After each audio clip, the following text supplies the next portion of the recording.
Hi, my name is Anya, and this is my story. 1970, I gave birth to Tammy. Tammy was preemie, 2 pounds, 14 ounces, but that wasn't the problem. The problem is that she was missing a leg and some fingers. Anyway, that event in my life brought me into a whole community of people I had never known existed, and that was parents of children with disabilities.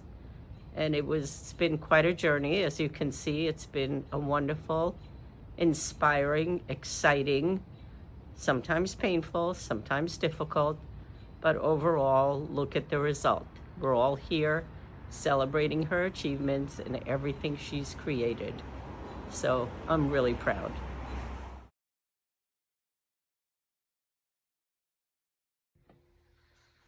Hello, I'm Dr. Jed, and this is my story. Lo and behold, along comes my first child, who is Tammy, who happens to have a congenital amputation of one of her legs, and sets me in a very different direction.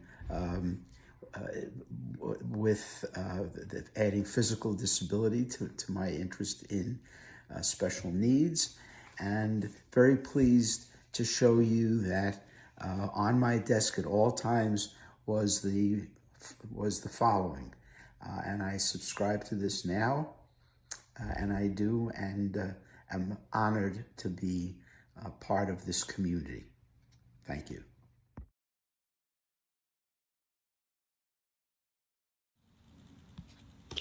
Hi, my name is Tammy, and this is my story. I was born 2 months early and lived in a NICU preemie unit for the first months of my life.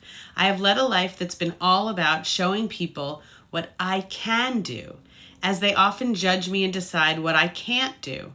I am not alone. I am one of many people with visible and invisible disabilities living lives that are sometimes painful and sometimes pretty fabulous, and sometimes plain ordinary. And together, we are all part of humanity, which makes the world wonderful. Don't diss us, join us.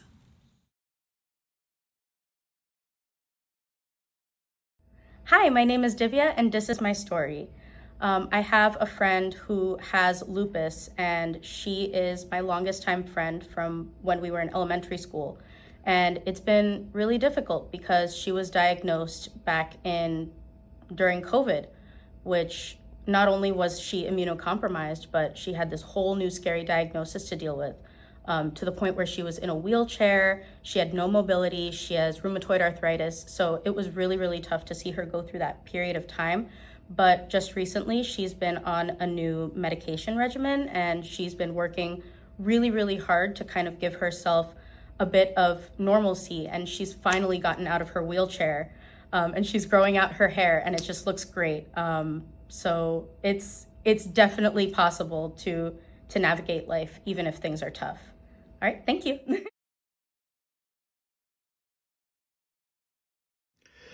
Hi, my name is Stephen Wong, and this is my story. When I was in college in the 1990s, I was tested for dyslexia and told that I did not have it. That, despite the fact that reading long passages in school books would often trigger panic attacks, difficulty reading aloud, and often transposing numbers when they're spoken while writing them down. I accepted that these were just challenges I had to manage. I am the CEO of a marketing agency in San Francisco, so I have to read regularly and find ebooks and e-readers very useful. It wasn't until the 2010s, when dyslexia-friendly fonts became widely available, that I realized I was able to speed read if I used those fonts. Now I use Open Dyslexic, Dyslexie, and Comic Sans, yes, really, when I need to read long passages and request accessible materials when possible.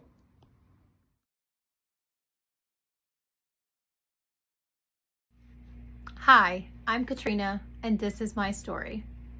I've had 4 heart attacks due to SCAD, which is spontaneous coronary artery dissection, but that's not all of my story. I'm also a wife, a mom, and a proud CEO of multiple companies.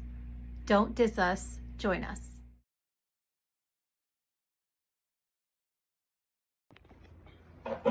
My name is Kristen, and this is my story.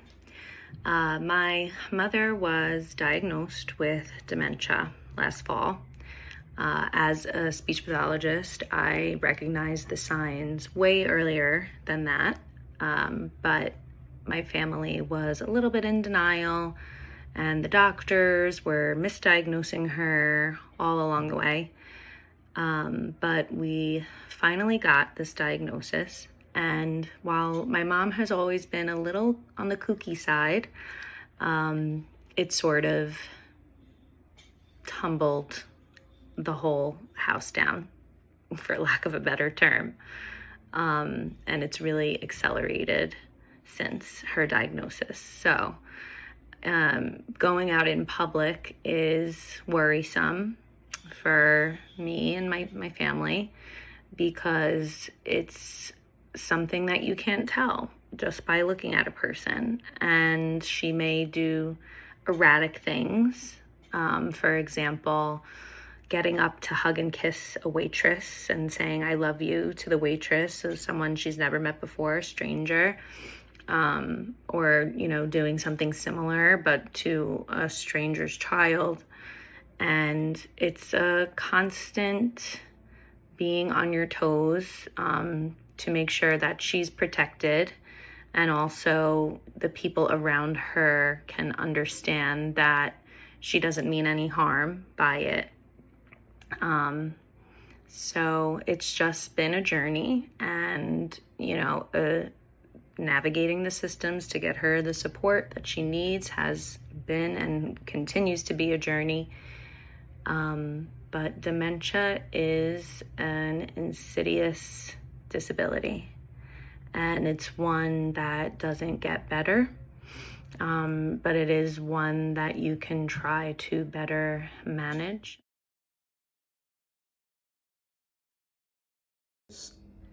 Hi, my name is Everson, and this is my story. Growing up, born and raised in South Carolina, I realized just a few years ago that my mom, as strong as she is, suffers from, I would say, severe anxiety and a little bit of depression. The older I've actually gotten and been able to have adult conversations one-on-one with my mom, I've learned that has also rubbed off on me as well. And growing up, the only way you learn to kind of deal with that anxiety and kind of depression is to kind of fight. So I grew up a bad kid, was kicked out of some schools at a younger age. And the older I got, I learned to kind of channel that through sports, and be able to kind of, acknowledge the fact that, there's ways of being able to deal with it. But speaking with my mom, I realized that there were a lot of things growing up in the Deep South in the 60s. It was tough, but we learned from my mom and having conversations with her. We realized that she suffered. My brother is a licensed therapist, so having conversations kind of with my mom, we realize where we have our faults and we suffer from it as well.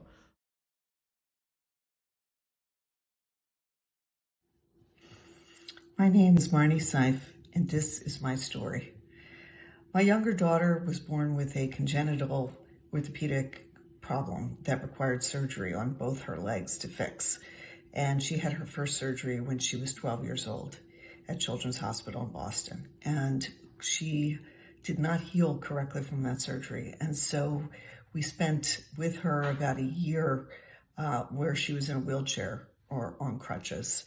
And our family's life had to change to adapt to a child that couldn't take the school bus, that had to be driven to school, that had to be picked up, that couldn't participate in sports activities and other social activities. It was a very, very difficult time for her in middle school. And when the time came to have her second leg operated on, she also had complications. And so this ordeal went on for the better part of 2.5 years, where she was in a wheelchair or on crutches. And a couple things. The first was that we learned from that was, number one, you can feel very sorry for yourself, for your child, for what they're going through. But when you go to a place like Children's Hospital, you don't have to look very far to see people that have situations that are way worse than what you're dealing with. So it's very humbling. It puts things in perspective. The second thing that we learned was that thank God for the Americans with Disabilities Act and all the curb cuts and ramps that exist in this country, because it's so hard to navigate sidewalks and buildings without them. So we learned a lot from the experience. She's fine now. It was an ordeal that we got through, but it is a situation that has made me much more focused on the needs of those who are differently abled.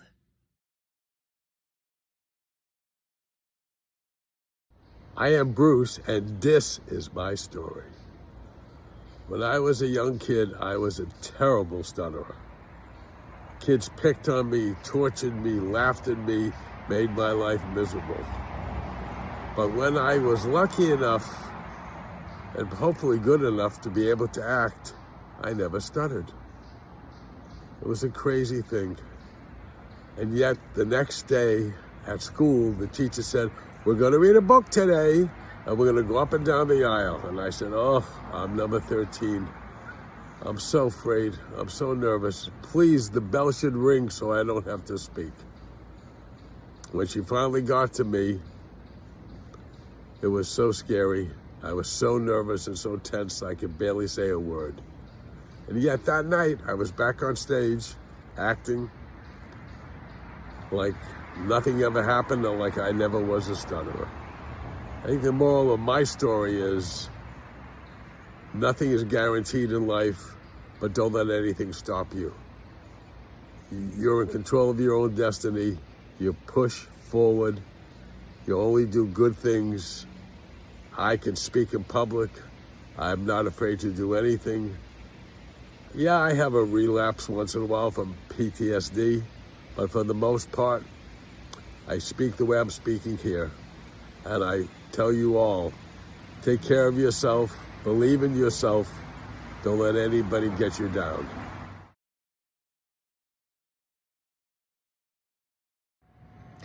My name is Bonnie, and this is my story. Late last year, I found out that I was gonna move my mom in with my family. We had just relocated to Portland, Oregon, and we realized that her diabetes has been causing her or accelerating her dementia. I never imagined that my mom would have dementia. I don't know why. My father suffered from depression my whole life, and that seemed to occupy the center of our family's attention. But when we had Thanksgiving dinner in 2024, it became apparent that the dementia had gotten pretty severe. My mom couldn't remember my youngest daughter's name. She had to ask her for it. And that was wild to me, to watch it happening in real time. We made the decision really quickly. Living with her, watching dementia unfold day to day has its frustrations, for sure. It's hard, it's exhausting. It's like having another child to take care of in the house, keeping her diet regulated, all of her meds in order. I'm at the pharmacy every day. I'm cooking every meal, so we're housebound more or less. But also seeing my mom interact with my 12-year-old and my 16-year-old, and how much each of them have stepped up, and how much closer we all are as a family. And we've never laughed so much as we do now. I think because we've learned to hold the dementia lightly while holding my mom tightly. My guiltiest moments are the ones when I lose my cool. I'm too tired, I'm too exhausted, and those outbursts certainly do happen. But the most surprising thing is how much joy we are getting. Even my husband, and he has sacrificed so much to step in, and I do believe it has brought us closer together. So that is my DIS story. Hi, my name is AJ. This is my story. I have a visual impairment, so without my glasses, I can't see far, or I can't even drive without my glasses.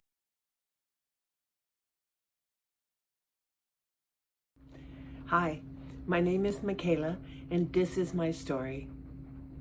Getting older is a privilege, a blessing, and not for sissies.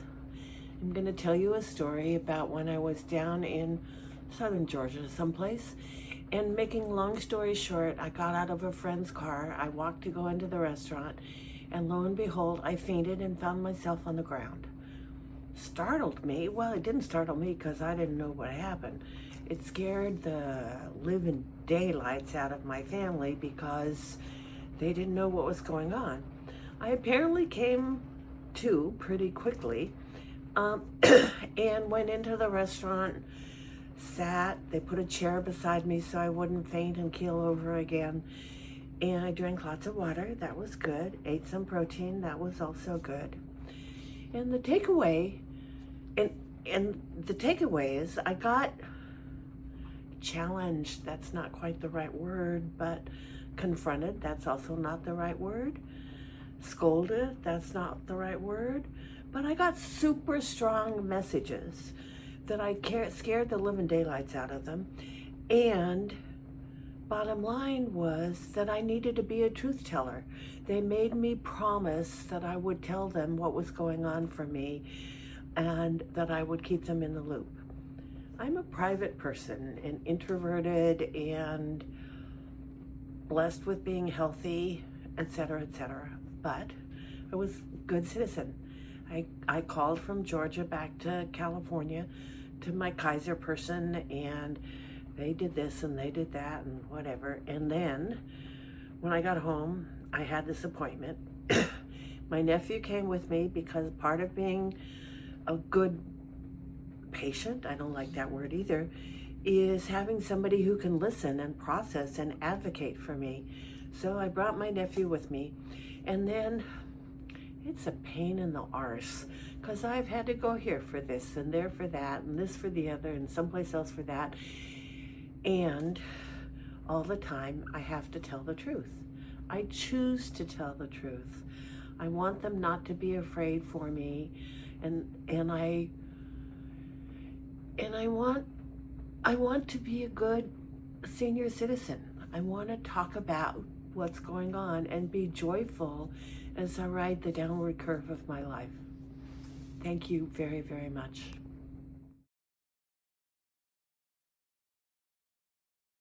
Hi, I'm Philip, and my story is that my favorite uncle, who actually taught me photography when I was 5, was in a wheelchair. He was disabled from the neck down, having jumped off a cliff in Hawaii when he was doing the same kind of diving that you see in Elvis movies, and unfortunately hit the bottom. And he lived to be England's longest living paraplegic.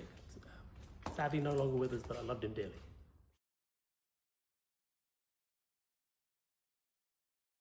Hi, my name is Anya, and this is my story.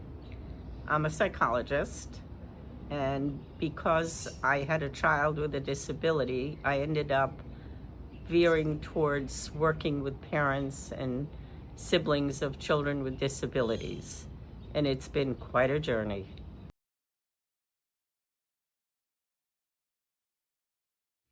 Hi, my name is Debbie, and this is my story. It's really about a close friend who's had a profound hearing problem in one ear since a young age. Over the years, I've learned to walk on the side of her better ear, and I've learned to pay attention to the challenges she has hearing when there are multiple or faraway speakers, or in a group, or at a restaurant, or at a party, or even at church.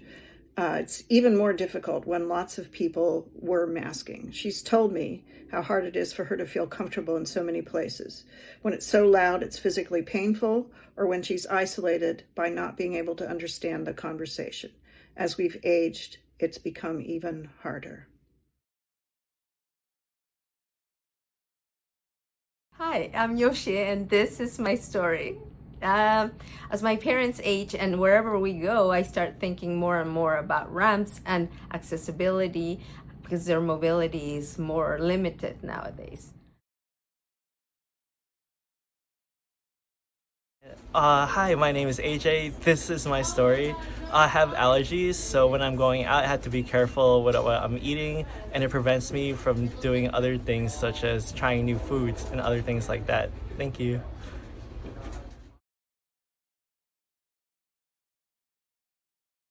Hi, my name is Divya, and this is my story. Ever since I was very, very small, I have had a lot of tendencies. I've had a lot of symptoms of anxiety, of ADHD, but my parents never really felt that it was necessary for me to get those checked out. So I've kind of been going through my life without any coping mechanisms or any tools, and it has all hit ahead just recently. So finally, I'm in therapy. I'm making sure that I am taking care of my mental health so that I can be the best version of myself to me and to others around me. So, yeah.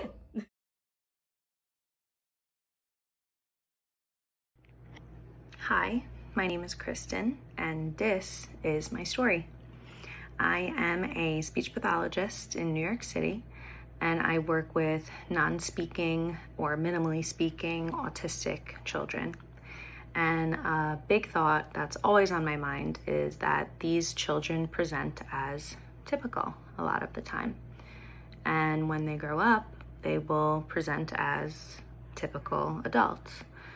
The systems that are in place are so inaccessible and so hard to navigate. So I am constantly worried about them going out into the world once they leave school.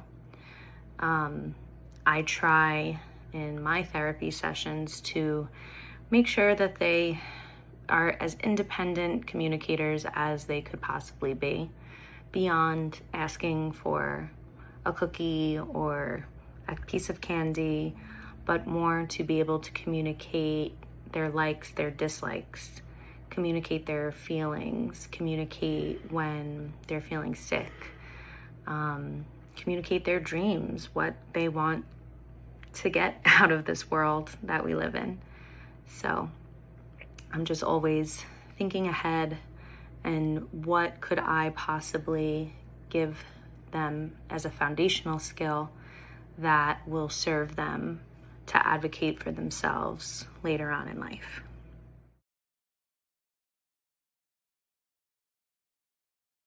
Hi, my name is Anya, and this is my story. In 1970, when I had my first child, lo and behold, Tammy was a preemie, 2 pounds, 14 ounces, and that brought me into the whole world of people in neonatal units and parents of children with preemie children.